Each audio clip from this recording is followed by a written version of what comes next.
Speaker साहब, आपने मुझे बोलने का मौका दिया, मैं इसके लिए शुक्रिया अदा करता हूं।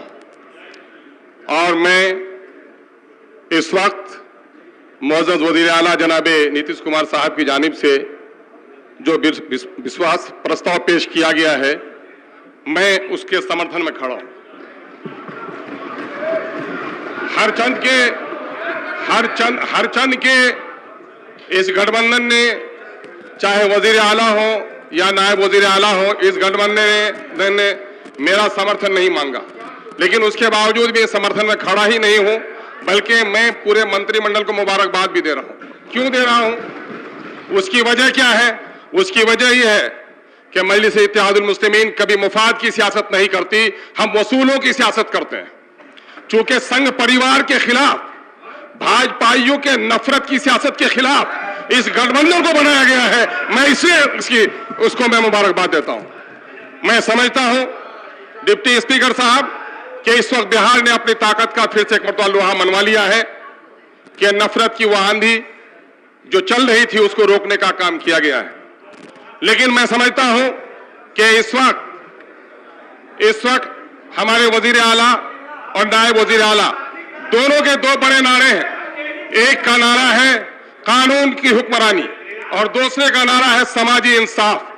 तो मैं समझता हूं कि भाजपाइयों ने जो नफरत की आग में खुद जल गए, और इन्होंने जो वादा किया है, यह वादा इनको निभाना पड़ेगा।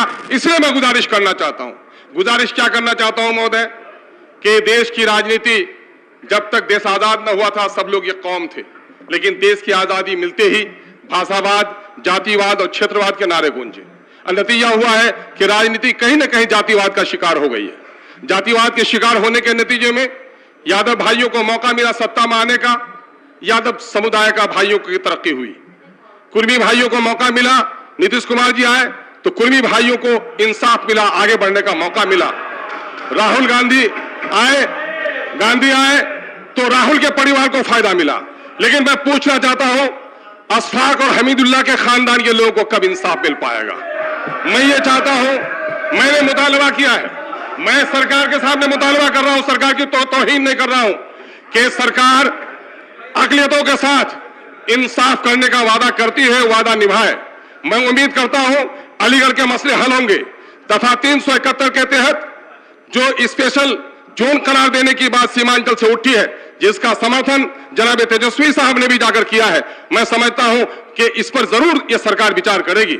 मैं समझता हूं कि सीमांचल में जो सैलाब की तबाही है, जो अक़लियतों के कब्रिस्तान का मसला है, और जहां तक मामला है महोदय, रोजगार देने का वादा किया है, मैं साधुवाद देता हूं सरकार को कि कम से कम 10 लाख के रोजगार में 1 लाख से अधिक का रोजगार सीमांचल को दिया जाए, चूंकि पलायन सबसे ज्यादा वहां पर है। और मैं समझता हूं कि अल्पसंख्यकों के कब्रिस्तानों पर जो नाजायज कब्जा हुआ है, यकीनन है कि उसको आजादी मिलेगी। आखिर में एक बात कह के जाना चाहूंगा महोदय, सरकार में है महोदय, लेकिन मामला यह है कि कुर्सियों की वजह से मान सम्मान में नहीं, खुद एतमादी में भी इजाफा होता है महोदय।